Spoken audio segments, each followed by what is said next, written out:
우리가 어떤 믿음을 갖든 우리가 어떤 생각을 하든 생득권은 주어진 것입니다. 사라지지 않습니다. 또한 중요한 사실은 우리에게는 영생이 있다는 것입니다. 영생.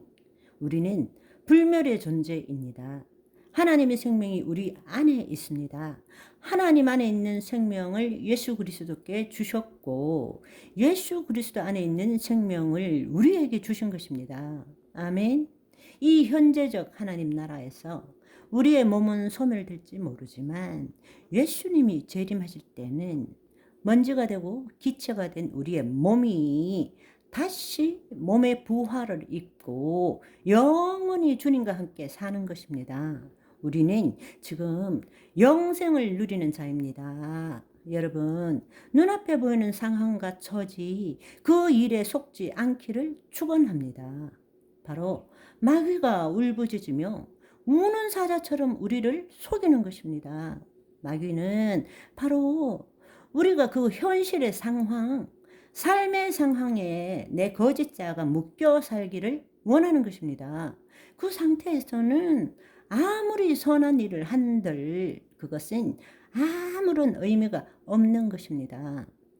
진정으로 예수님이 우리에게 주신 복음의 본질은 우리의 의식, 우리의 존재, 우리의 본질을 바꾸는 것입니다.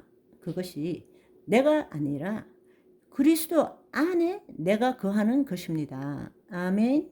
그때는 하나님이 보시는 눈으로 현실을 볼 수 있게 되고 하나님이 주시는 말씀으로 성령 안에서 그 문제를 바꾸어 갈 수 있게 되는 것입니다.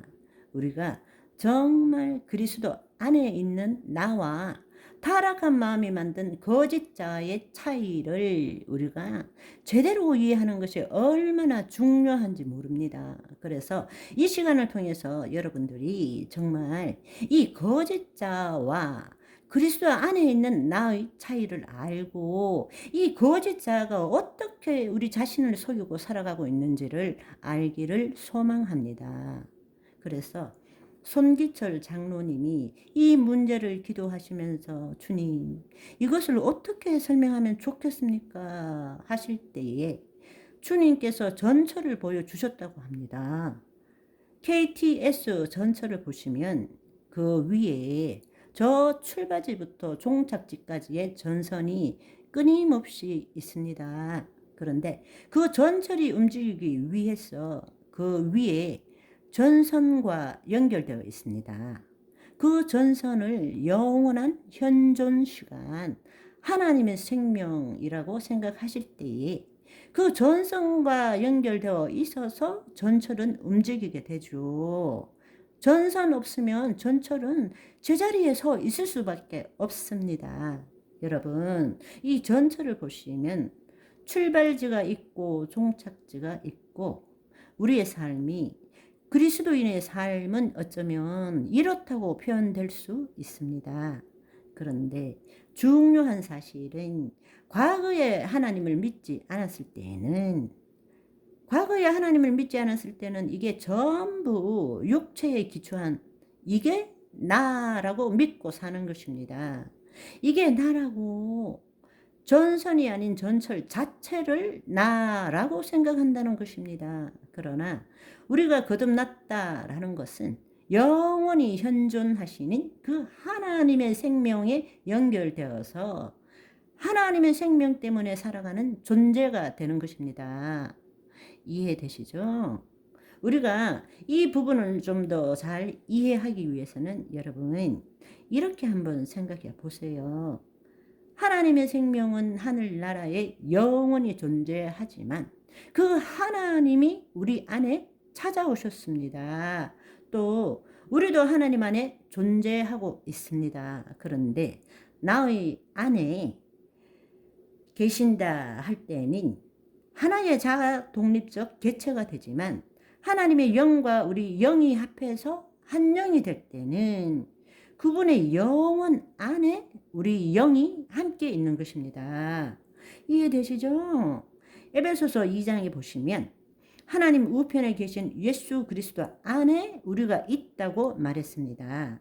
동시에 그 예수님께서는 우리 안에 계시기도 하죠. 그래서 우리는 지금 이 땅에서 예수님을 대표해서 그분의 영광을 드러내기 위해 살고 있는 것이고, 예수님은 하나님 우편에 계셔서 우리를 대표해서 우리를 위해 중보하고 계시는 것이죠.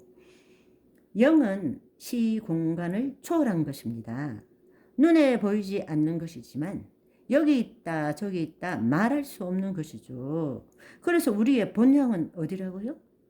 하늘나라, 하늘나라라고 이야기합니다. 아멘. 그럼에도 불구하고 이 땅에 80, 90의 삶을 살면서 이 땅에 사는 동안에 하나님의 영광을 드러내는 일을 해 나가는 것입니다. 과거에는 우리 자신을 위해서 살았던 삶이라면 이제 우리는 나를 통해서 하나님을 나타내는 삶을 사는 것입니다. 그 말은 무슨 말인가 하면, 그 말은 지금처럼 하나님의 생명과 연결되어서 믿음의 접촉점을 통해서 하나님의 생명과 연결돼서 하나님이 우리 안에 계심으로 인해서 이 모든 것들이 돌아가고 있는 것입니다. 내 영혼이 잘된 같이 범사에 잘되고 강건케 되고, 이 하나님과의 생명이 이게 끊어지면 이거는 아무짝에도 쓸모없는 고철 덩어리밖에 안 되는 것입니다. 오늘 또 손님을 태울 수 있고 오늘 또 목적지를 향해 갈 수 있는 모든 이유는 위로부터 오는 하나님의 생명 때문에 살아가는 것입니다. 우리가 이제 앞으로 알아야 될 것은 나 혼자 사는 것이 아니에요. 그 하나님, 지금 이 순간에 하나님과 생명적으로 연결되어서 사는 것입니다. 그리고 우리는 그분을 나타내는 삶을 사는 것입니다. 그 일을 위해서 그분께서는 우리에게 모든 것을 주신 것이죠. 아멘. 누가복음 15장 31절을 보시면, 얘야 내 것은 다 너의 것이로되이라고 말씀하십니다. 그분 전부가 지금 우리 안에 있다라는 것입니다. 그런데 우리 삶을 한번 생각해 보시면, 전기가 지금 우리 안에, 전철의 예를 생각해 보시면 전기가 지금 저 전철 안에 이미 들어와 있는데도 불구하고 주님 움직이게 해주세요 이렇게 여러분이 기도한다면 너무 어리석은 삶 아닐까요? 이미 전기가 들어와 있다면 주신 전기 잘 이용해서 움직이면 되는 건데, 그런데 우리는 여전히 분리를 시켜서 하나님이 나와 하나가 되어서 내 안에 나를 통치하고 계신데도 불구하고 주님 전기 주세요, 나 좀 움직이게요 이렇게 여러분이 하나님과 관계한다면 하나님이 얼마나 답답하시겠습니까? 아이, 내 아들이 왜 저럴까? 아니, 내 딸이 왜 저럴까? 내가 남이가 내 자식인데 왜 저럴까? 이미 다 줬는데. 아버지는 염소 새끼 한 마리 잡아서 나한테 준 적 있습니까? 이렇게 아버지께 대드는 첫째 아들과 똑같은 삶을 살고 있는 것이죠. 우리 안에 있는 그 하나님, 하나님께서 이미 주신 것을 우리는 이제 나타내는 삶을 살아야 한다는 것입니다. 아멘.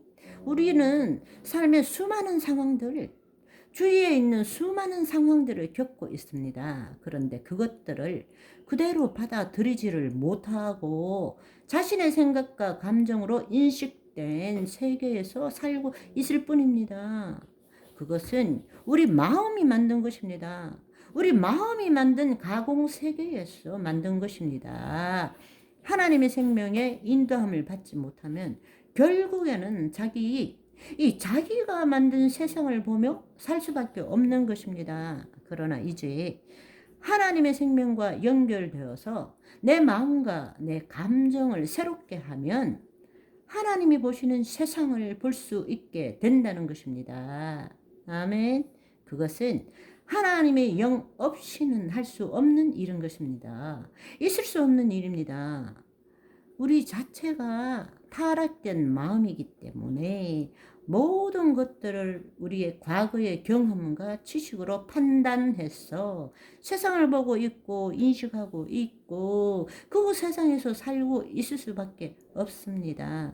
그런데 그거는 아무리 노력한들 다른 세상을 볼 수 없는 거예요. 하나님의 영이 우리를 사로잡을 때라야만이 우리는 다른 세상을 볼 수 있는 것입니다. 아멘. 그렇습니다. 여러분 한번 생각해 보십시오. 우리가 어떻게 살아가는지, 우리가 어떻게 살아가는지, 나,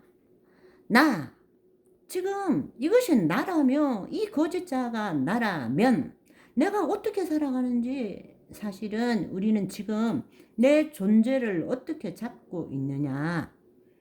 과거의 경험과 지식을 토대로 해서 나를 만들고 있는 것입니다. 나의 모든 과거의 모든 것들을 종합해서 지금 이 순간에 내 존재라고 잡고 있는 것입니다. 여러분 한번 생각해 보십시오. 거꾸로 내가 누구지? 여러분 자신을 어떻게 지금 정의합니까? 어떻게 정체성을 잡고 있습니까? 무엇을 가지고 나라고 말하고 있습니까? 나. 결국은 여러분이 살아온 또는 그 과거의 경험과 지식과 여러분의 마음, 사고, 체계로 만든 내 생각과 감정을 지금 나라고 지금 생각하고 있는 것입니다. Are you okay? 오늘은 여기까지. 바이바이.